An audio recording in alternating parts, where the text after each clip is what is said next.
আজকে কোনো তত্ত্ব কথা নয়। আমি যেটা বলতে এসেছি, আমার জীবনের কিছু ঘটনা। শুরু করার আগে একটু কথা বলি। এই সামনে আমি স্ক্রিনে একটি ছবি দিয়েছি। ছবিটাকে দেখুন। এর নাম হচ্ছে দেবার্পণ বিশ্বাস। অর্থাৎ আমার ভাইপো বা আমার দাদার ছেলে। আমার দাদা মারা যাবার পরে তো এই ভাইপো আমার কাছেই আছে বা আমার মায়ের কাছে আছে, কারণ আমি মায়ের সাথেই আছি। আমি এই ভাইপোর শখ, আহ্লাদ, আবদার সব মিটিয়ে আসছি বা আসছিলাম এতদিন। আমার সাধ্যমতো আমি অনেক চেষ্টা করেছি।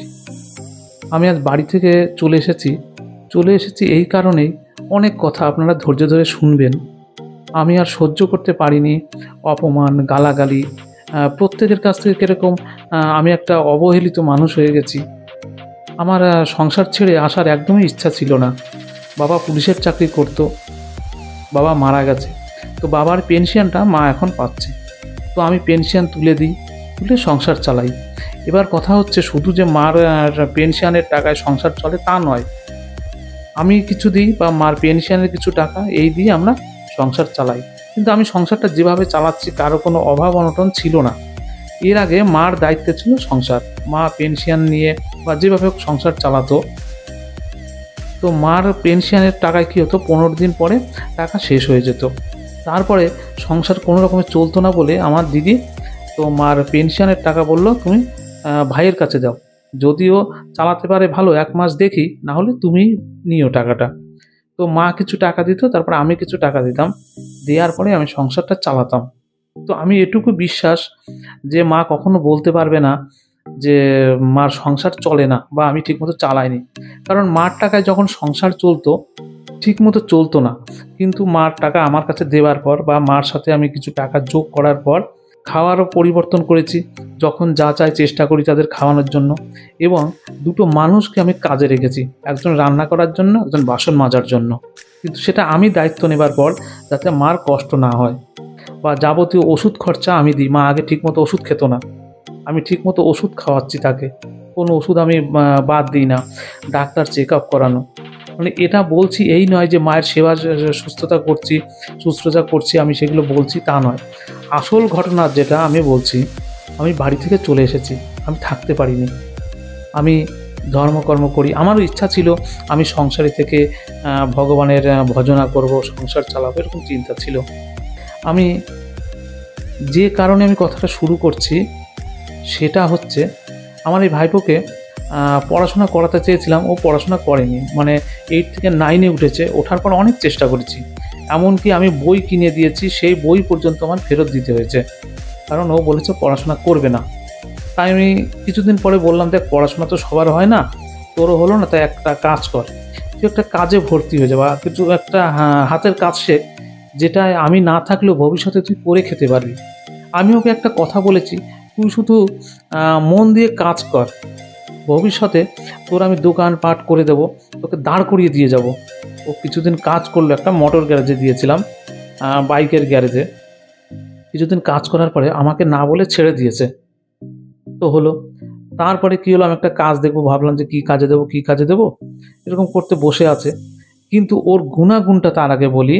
ও কী করতো, বাড়ির টাকা পয়সা চুরি করতো প্রচণ্ড পরিমাণে, যে কীভাবে টাকা চুরি করতো তার ঠিক নেই। তারপরে আমার মাকে প্রেশার দিয়ে, তখন বাবাও বেঁচে ছিল, আমার মাকে প্রেশার দিয়ে হাজার হাজার টাকা মোবাইলে গেম খেলে উড়িয়েছে। বা এমন একটা গুণ, কারো বাড়ির পায়রা বাড়ির উপর এসে পড়বে বা কিছু কোনো পশু পাখি ধরে নিয়ে বিক্রি করে দেবে। মানে আমি গুণগুলো বলছি একটাই কারণে, আমি যে কাকা, আমার যে শাসন করা উচিত, মানে এটার কেউ গুরুত্ব দিত না। তারপরে আরও কিছু কথা বলছি, যে ও যে কোনো নেশা করে যখন প্রথম একটা দুটো বিড়ি খেত, তো আমার মাকে বলতাম, মা দেখো বিড়ি খাচ্ছে, তুমি শাসন করো। মা তখন কী করতো, না ও খায়নি, আমি তো দেখিনি। মানে এরকম করে করে ছেলেটাকে এত দূর মানে এগিয়ে দিয়েছে, এতটা খারাপ হয়ে গেছে। তো আমার সামনেই বন্ধু-বান্ধব নিয়ে নেশা করছে পাশের ঘরে। মাকে যদি বলতাম যে মা ওকে গিয়ে শাসন করো, মা বলছে আমি কী করবো, ওকে মেরে ফেলবো। মানে এরকম একটা কথা। আমি যদি কখনো শাসন করতে যেতাম, মা বলতো হ্যাঁ তুই মেরে ফেললে তুই সম্পত্তি পেয়ে যাবি। মানে এই সমস্ত কথাবার্তাগুলো আমার খুব খারাপ লাগতো। এমন হয়ে গেছে যে মানে ওর সাহস বাড়তে বাড়তে, বা মা ওকে এতটাই উৎসাহ দিত যে কখনো বকাঝকা করতো না, আমার সঙ্গে খারাপ ব্যবহার করতো, আমাকে অপমান করতো, তবু আমি সহ্য করেছিলাম। একটা সময় মানে ওর বয়সটা বলছি আমি, এই 2025-এর 1 তারিখ থেকে ওর 17 বছর চালু হলো। তার মানে 16 বছর বয়স ওর। 16 বছর কমপ্লিট হয়ে গেছে, 17 রানিং হলো এই 25-এ। 31শে ডিসেম্বর ওর জন্ম। তো এমন একটা সময় হলো যে আমি শাসন করতে গেলাম বা তর্ক করলাম। ও একদিন আমাকে বলছে যে, "এই বাড়িতে থাকতে গেলে তোমার ভাড়া দিয়ে থাকতে হবে।" তো ভাড়া দেওয়া না দেওয়া বড় কথা না, সেখানে মা বসে আছে। আমি মাকে বলছি যে, "মা দেখো, ও এই বয়সেও আমাকে বলছে এই কথা, তা তুমি কি বলছো?" মা তখন বলছে, "আমি ওকে বলতে বলেছি তাই বলেছে।" মানে এরকম না, দিনের পর দিন আর আমাকে মানতো না, খিস্তি খাস্তা যা খুশি করতো। তো আমার মায়ের একটাই কথা যে, "আমি এই সংসারে তুই কাউকে কিছু বলতে পারবি না।" মানে এটাই হচ্ছে ব্যাপার। মাও কিছু কিছু কথা বলতো বা এমন কিছু কিছু কাজ করতো, তো বললে মা রেগে যেত, বা তার নাতিকে বললে রেগে যেত, অর্থাৎ আমার ভাইপোর কথা বলছি, রেগে যেত। তো আমি একটা সময় কী ভাবলাম যে সংসারে এভাবে থাকা যাবে না। মানে প্রত্যেকের একটা চিন্তা যে তুমি সংসারে শুধু খরচ করে যাও, কে কী করলো না করলো তুমি কোনো ব্যাপারে মাথা ঘামাতে পারবা না। এইবারও ও কিছুদিন আগে জ্যাকেট চাইলো আমার কাছে, তখন শীত, মানে কয়েকটা দিন আগের কথা, জ্যাকেট চাইলো। তো আমি এক দোকান থেকে বাকি এনে দিলাম জ্যাকেটটা, সেই টাকাটা আমি আজও দিতে পারিনি। তো ও করবে কি, বন্ধু-বান্ধব নেশা টেশা করে, ও কিছুদিন 15 দিন কোথায় উধাও হয়ে গেল, কোনো খোঁজ নেই। 15 দিন পরে এলো, এসে বলছে, "আজকেই তুমি আমাকে যেখান থেকে পারো আমায় 500 টাকা দাও।" আমি বলছি, "কোথায় পাবো এখন হঠাৎ করে টাকা?" বলছে, "আমি বিয়ে বাড়ি যাবো, আমার টাকা লাগবে।" তো আমি বলছি, "এরকম হট করে এসে টাকা আমি কোথা থেকে পাবো?" শুনছে না, প্রেশার সৃষ্টি করছে, আর মুখের ভাষাও খুব খারাপ। তো মাকে বলছো, "মা হঠাৎ করে এলো, এসেই আমার কাছে টাকা চাচ্ছে, আমি টাকা কোথায় পাবো? এখনও কারেন্টের বিল দিইনি, গ্যাস বুক করিনি, বা আগের সেই জ্যাকেটের আমি সেই টাকা দিতে পারিনি। ও এখন বলছে জামা কিনবে, বিয়ে বাড়ি যাবে, তো আমার কাছে এত টাকা নেই।" তো মাকে বললাম, মা তাকে বোঝাবে যে হট করে টাকা চাইলে কী করে হয়, এত কিছু বাকি আছে। তো মা তখন এই কথা না বলে মা বলছে যে, "দেখ বেশি টাকা তো না, যদি পারিস দিয়ে দে।" তাই আমি মাকে বললাম যে, "আমি দেবো কোথা থেকে? আমার কাছে তো এতগুলো টাকা নেই। আমি এত কিছু করতে পারছি না। আর আমি তো চেষ্টা করি।"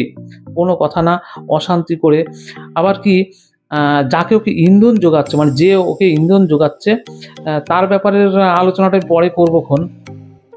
ও বিরাটি থেকে একজনকে নিয়ে এসছে সাথে করে, সে আমাকে টাকা চাচ্ছে। সে টাকা চাচ্ছে, মানে পরিস্থিতিটা এমন জায়গায়। তো আমি মাকে বলেছি, "মা দেখো, এরকম যদি প্রেশার সৃষ্টি করো, আমি কিন্তু সংসারে থাকবো না।" তো মা বলছে, "এমন কি দাম, তুই সামান্য কিছু টাকা তুই দিতে পারবি না?" আমার খুব খারাপ লাগলো। আমি কী করলাম, বলছে, "মা আমি এই সংসারে থাকবো না, আমি চলে যাচ্ছি।" তাই বলে আমার কিছু, মানে অল্প কিছু, আমি একটু ধর্মগ্রন্থ পড়ি বা পড়তে ভালোবাসি। আমি ধর্মগ্রন্থ আর কয়েকটা ধুতি জামা নিয়ে চলে এসেছি। তো আমি যে ঘরটায় থাকি সে ঘরটায় তালা দিয়ে রেখে এসেছি। মাকে বলেছি, "মা আমি গেটে তালা দিয়ে যাচ্ছি, মানে আমার ঘরের দরজাটায় তালা দিয়ে যাচ্ছি। আমি এরপরে যেদিন আসবো সেদিনকে বাকি যে জিনিসগুলো আছে আমি নিয়ে তোমাদের আমি চাবি দিয়ে দেবো।" আমি মিথ্যা কথা বলছি না। যাই হোক, এই গীতা এটা ছোট, আমার পকেটে থাকে। তো এই গীতাটা নিয়ে আমি বলছি। তো বিশ্বাস করুন, আমি মিথ্যা বলছি না, এক চুল মিথ্যা বলবো না আমি। তো আমি যেটা বলছি সম্পূর্ণ সত্যি কথা। বলছি এবার।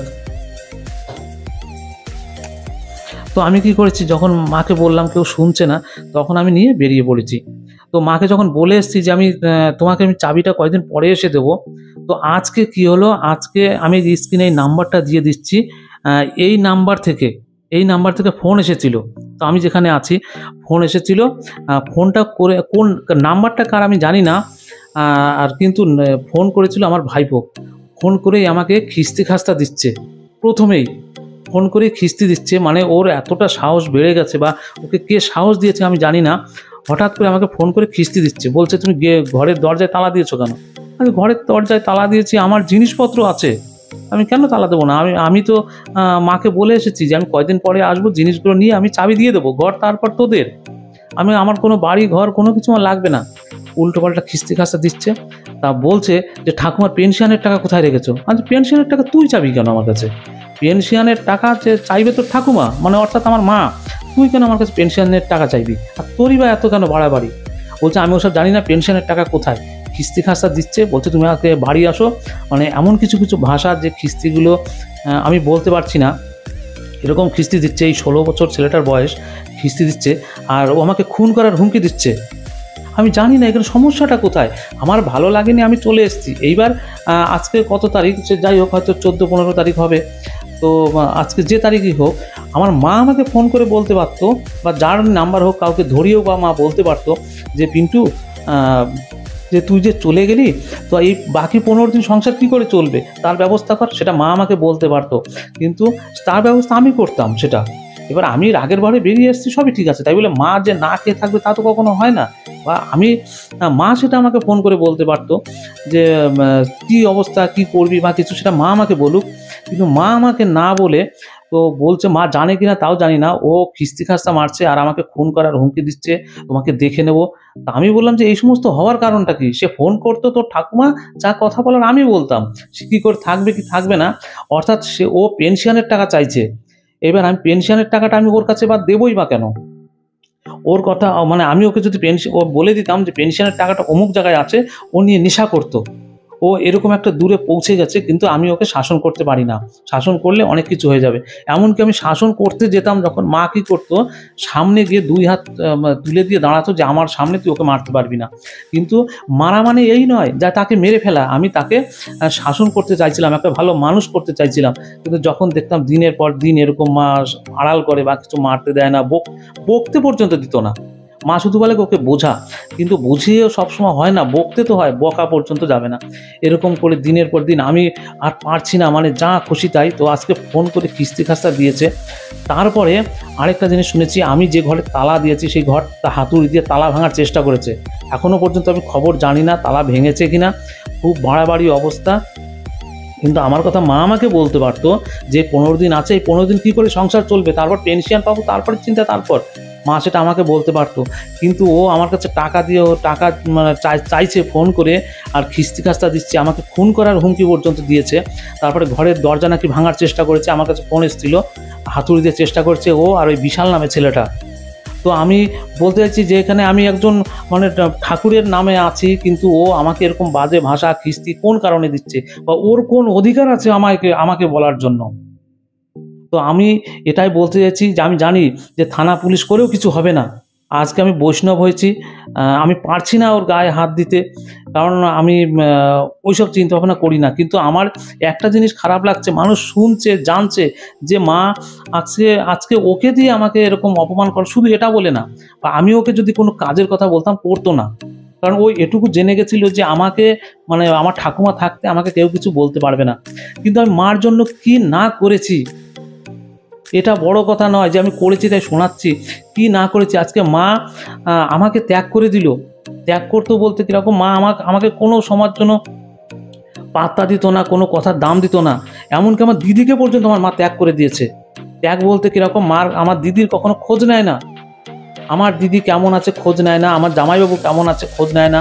কখনো বলে না যে পিন্টু তুই একটু ফোন কর, তোর দিদির সঙ্গে কথা বলি। বা আমার মার দুটো নাতনি আছে, অর্থাৎ দিদির দুটো মেয়ে আছে, মা কখনোই বলে না যে একটু ফোন কর। দিদি আমাকে ফোন করে বা দিদি আমার সঙ্গে যোগাযোগ রাখে, কথা বলে। মা সম্পূর্ণ ত্যাগ করে দিয়েছে, আমাকেও মা হিসাবে ত্যাগ করেছে। আমি বাড়ির উপর আছি বলে তাই মা আমার খোঁজ খবর নেয়, কিন্তু এক মা নাতি ছাড়া কাউকে মা চিনল না। আর বাবা যখন মারা যায় তখন পাশে কেউ ছিল না, কেউ ছিল না। এমনকি রাত্রিবেলায় বাবা যখন মারা যায়, বাবাকে নিয়ে আমি হসপিটালে নিয়ে গেছি, আমি আর আমার বউ হসপিটালে নিয়ে গেছি। নিয়ে যাওয়ার পরে আমরা কি করবো বুঝে উঠতে পারছি না। আমি ফোন করলাম মার ভাইকে, ফোন করে বলছি যে মামা কি করব, যে এইবার রাত্রিবেলায় তোমরা কি কিছু করতে পারবা? বলছে আমরা কি করব, কিছু করার নেই। কিন্তু একটা সময় ওই মামা আমাদের বাড়ি ওঠা বসা থাকা খাওয়া, আমার বাবার সঙ্গে সব মিল বন্ধুত্ব সব কিছু ছিল। কিন্তু সে পরক্ষণে আমরা ফোন করেছি দেখে সুইচ অফ, মানে ফোনটা সুইচ অফ করে দিয়েছে। এরকম অনেক ঘটনা আছে। তো মা তার কথা শুনছে, বা মা এটা বুঝতে পারছে না যে আমি বিপদের দিনের ছেলে ছিল, মার পেনশন চালু করার জন্য মার মানে আমি নিজের কাজ পর্যন্ত ছেড়ে দিয়ে আমি এখানে পড়ে আছি। আমি ব্যাঙ্গালোরে কাজ করতাম, ভালো টাকা মাইনে পেতাম। যে বাবা মারা গেছে, মাকে দেখার জন্য কেউ নেই, এখন কে দেখবে? আমি ব্যাঙ্গালোরে কাজ ছেড়ে দিয়ে মার পাশে এসে দাঁড়িয়েছি। আজকে মাঝখানে আমি পড়ে গেছি। যখন বাবা মারা গেল তখন আমি বলেছিলাম মা যা হবার হয়ে গেছে। আমি থাকতাম আলাদা, তো মা আমাকে আলাদা করে দিয়েছিল, মা বলতে বাবা আলাদা করে দিয়েছিল। তো যখন বাবা মারা যায় তখন বললাম মা আর কি আলাদা হয়ে কী হবে, কেউ তো নেই, আমরা মিলেমিশে থাকি। মা তখন আমায় বলল যে না আমি এখন যেরকম আছি সেরকমই থাকি, যখন পারবো না তখন একসাথে হব। কিন্তু বলতাম বারবার করে, মা কেউ একসাথে হবে না, তুমি একসাথে হচ্ছ না, ভবিষ্যতে কেন তোমাকে একসাথে, তুমি কেন একসাথে তোমার সাথে হবে। মা তখন বোঝেনি। আজকে মাকে দেখার জন্য আমার নিজের সংসারটা ভেঙে গেল। আজকে আমার বউ ছেলেপেলে আমাকে ছেড়ে দিয়েছে শুধু আমি মার টানি বলে। মানে কিন্তু এই নয় যে তার অন্যায়গুলো দেখি না, সেটা কথা না, স্বাভাবিক কথা, তারও খারাপ লাগতে পারে। আজকে আমার সংসার ভেঙে গেল। আজকে মার কাছে এলাম, মাও আজকে আমাকে ত্যাগ করলো, আমি চলে এসেছি। কিন্তু এটুকু কি মা অ্যাডজাস্ট করতে পারতো না যে আজকে ছেলেটা যদি ধর্মের লাইনে চলে যায় যাক, তো আমি তার সঙ্গে ভালো করে দুটো কথা বলি। মা আমার কাছে ভালো করে কথা বলতে পারতো, কিন্তু নাতিকে দিয়ে এই সমস্ত আমাকে অপমান করার কোনো দরকার ছিল না। মা আমার সঙ্গে ফোনে কথা বলতে পারতো, বলার পরে যদি মার মতো আমি না হতো বা না মিলতো, মা তাহলে যা খুশি তাই করতে পারতো। আমাকে হুমকি দিচ্ছে, এমনকি আমি যে মঠে আগে থাকতাম বলছে তুমি ওই মঠে আছো না, আমার ভাইপো আমাকে হুমকি দিচ্ছে, আমি যাচ্ছি ওখানে, ব্যবস্থা করছি।